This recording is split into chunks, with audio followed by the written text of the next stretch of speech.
DBU university है गोविंदगढ़ के अंदर पंजाब की धरती पर, जहां पर नर्सिंग की कुछ मुस्लिम लड़कियां जो जम्मू कश्मीर से थी, मैं वहीं से आ रहा हूं सीधा, उनके ऊपर लाठीचार्ज होता है।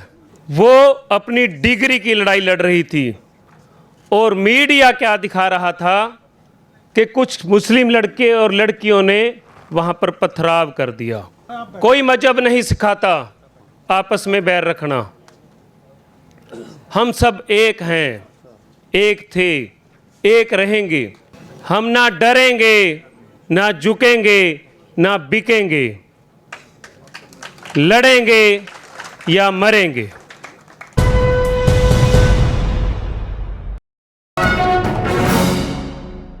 आज सबसे बड़ी जरूरत यहां पर क्यों पड़ी, मैं ये बात जानना चाहता हूं कि जब ये जहर उगल जा रहा था कि हम जैसे लोग जो आज यहां बैठे हैं, ये काम हमें तब शुरू करना था जब ये चीज शुरू हुई थी।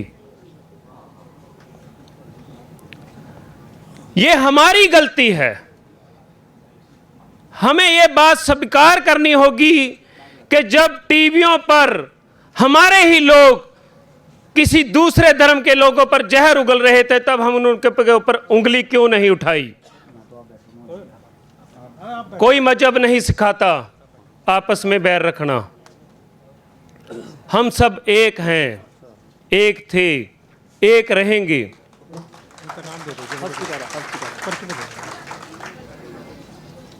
हम ना डरेंगे, ना झुकेंगे, ना बिकेंगे, लड़ेंगे या मरेंगे। सबने देखा। आपको एक ताजा वाक्य मैं रूबरू कराता हूं कि देश में चल क्या रहा है। डीबीयू यूनिवर्सिटी है गोविंदगढ़ के अंदर पंजाब की धरती पर, जहां पर नर्सिंग की कुछ मुस्लिम लड़कियां जो जम्मू कश्मीर से थी, मैं वहीं से आ रहा हूं सीधा, उनके ऊपर लाठीचार्ज होता है। और लाठीचार्ज किसके लिए? कि वो शिक्षा मांग रही थी, वो अपनी डिग्री की लड़ाई लड़ रही थी। और मीडिया क्या दिखा रहा था कि कुछ मुस्लिम लड़के और लड़कियों ने वहां पर पथराव कर दिया।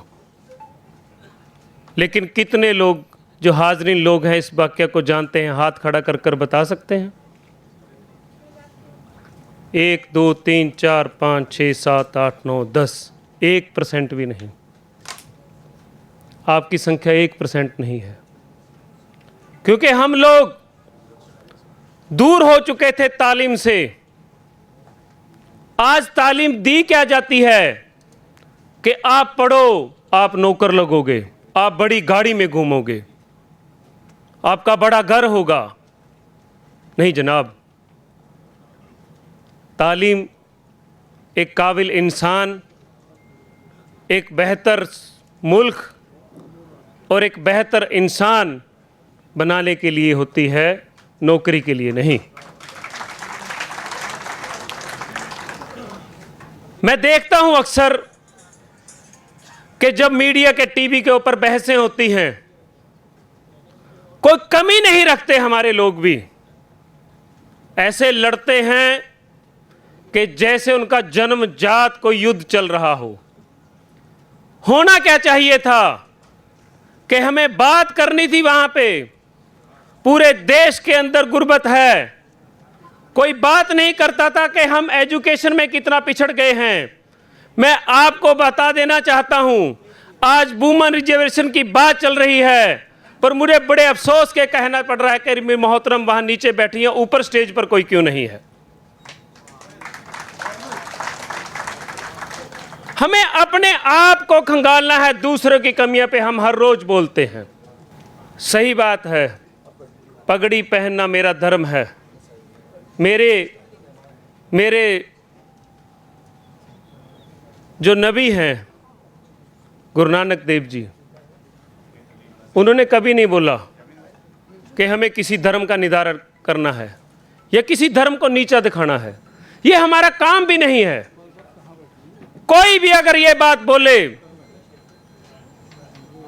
कि मुसलमान इस्लाम धर्म सबसे अच्छा है, बाकी धर्म बेकार हैं, कोई सिख अगर ये बात बोले कि सिख धर्म अच्छा है बाकी धर्म बेकार हैं, कि कोई हिंदू ये बात बोले कि हिंदू धर्म सबसे अच्छा है बाकी धर्म अच्छे नहीं हैं, कोई यहूदी ये बात बोले, कोई फारसी बोले, कोई ईसाई बोले, तो ये समझ लेना वो धर्म का ठेकेदार बनकर आपको बेचने का काम करता है।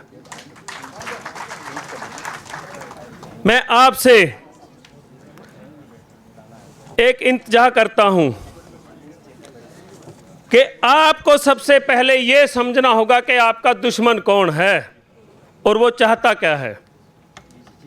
दुश्मन का एक काम है, सिर्फ एक काम, अपने मित्रों की झोली को भरना और हमें आपस में लड़वाना।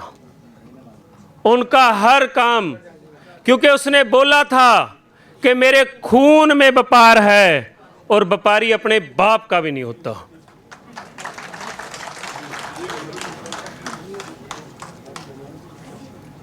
बहुत अफसोस के साथ देखना पड़ता है कि हम कितने अलग थलग लड़ रहे थे।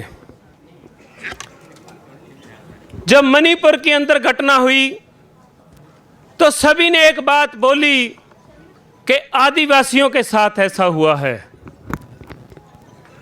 जब नूह के अंदर घटना होती है तो बोलते हैं कि मुसलमानों के साथ ऐसा होता है।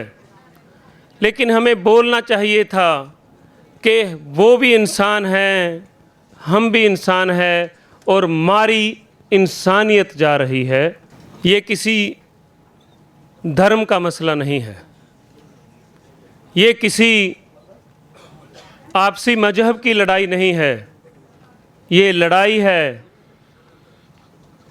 एक गांव और शहर के बीच में जो दीवार है, कि जो दिखाया जा रहा है आपको, ये व्यापारी के और आपके हकों के साथ साथ आपके जो कुदरत के सोर्स हैं, जल जंगल ज़मीन की लड़ाई, जिन पर ये काबिज होना चाहते हैं और आपको इन सब मसलों में उलझाना चाहते हैं।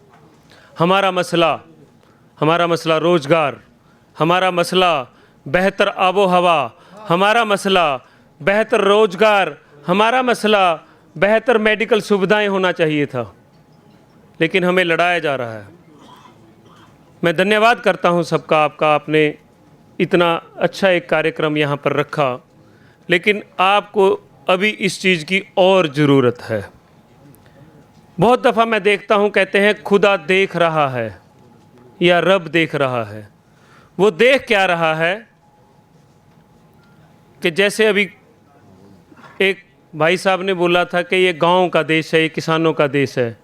मैं आपको बता देना चाहता हूँ कि वो देखता है कि एक मदरसे के अंदर एक पढ़ा हुआ नौजवान जाकर एक आईटी कंपनी में लग गया है, और वो लिखता क्या है कि इस देश को खतरा है। किससे खतरा है इस बात का उसको भी इल्म नहीं है। किस बात से खतरा है? बस मीडिया एक सुबह एक सिनेरियो सेट कर देता, हम शाम तक उस पर बहस करते हैं। पाकिस्तान इंडिया का मैच देखने वाला आदमी ये समझता है कि वो एक खेल ना होकर जैसे एक जंग चल रही है। जंग किसके खिलाफ है? वो भी हमारे भाई थे, आप भी हमारे भाई हो, ऐसा नहीं है। तो अभी मैं आपसे बात करना चाहूँगा कि आपकी और इस देश की आज़ादी के बीच अगर कोई खड़ा है तो किसान का मेरा एक दीवार बनकर खड़ा है, जिसने सभी मजहब के लोगों को इकट्ठा किया है।